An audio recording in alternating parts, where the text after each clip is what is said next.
各位老細精神，今日同大家研究嘅就係一道麥片蝦仁。之前就有很多朋友點過這道菜式，今天它來了。製作的過程並沒有大家想的這麼複雜。材料有純麥片100克，冰鮮蝦仁200克。如果不喜歡冰鮮的，也可以用鮮活的明蝦或者斑節蝦之類的。接下來從蝦的背面切開，把裡面的蝦線取出來。在製作冰鮮蝦仁的過程中，還可以加入5到10克的食用鹼水，浸泡它10到20分鐘，然後再用清水把它沖洗乾淨。這樣的好處可以讓蝦仁在盛菜時的口感變得更爽脆，而且也能起到一種去除腥味的作用。接下來把它放到一個盤裡面，加入適量的鹽粉作為底味，抓拌至均勻以後，再打入1枚的雞蛋。再次把它攪拌至均勻，打入1枚雞蛋的目的是讓每一個蝦仁的表面起到一種掛糊的狀態。但是光打入雞蛋還是遠遠不夠的，還要加入20克的玉米澱粉，讓整個糊狀變得粘稠，再去用手把它攪拌至均勻。稍後還要沾上提前準備好的純麥片。現在看到的這種糊狀就為合適了，還帶有一定的粘性。稍後再沾上麥片的時候，它就不會容易的脫落，而且還會粘得很緊。這樣是不是很簡單？調好了以後，再把它均勻的沾上麥片。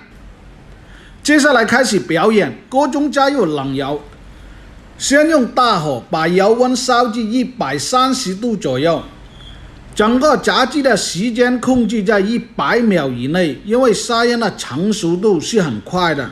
在放入油鍋的時候，最好是逐個的加入，不要給它們粘連在一起，讓它得到一個均勻的受熱。乾的麥片本身是沒有水分的，所以在炸雞的過程就要注意了。它的成熟度也是很快的。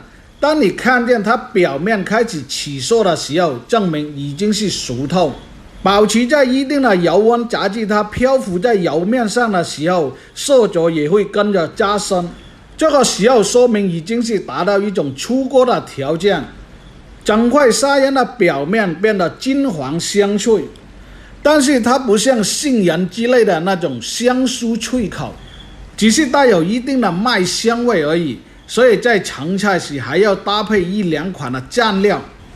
整個炸雞的過程也就90秒左右，撈出了再把表面的油脂瀝乾，一道麥片蝦仁就製作完成。此菜專治小孩的挑食症，如果不信你可以試一下，有了它再也不吃辣條了。稍後我還要親自做一個詳細的研究。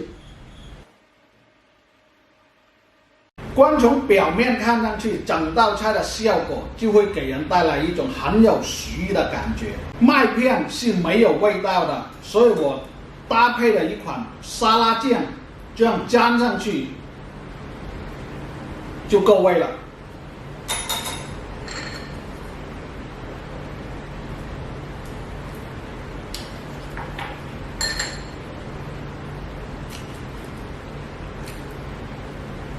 表面很香，剛入口的時候給人一種感覺就是外酥裡嫩，搭配和這些沙拉醬一起吃起來有點像漢堡的味道，但是它比漢堡好吃多了。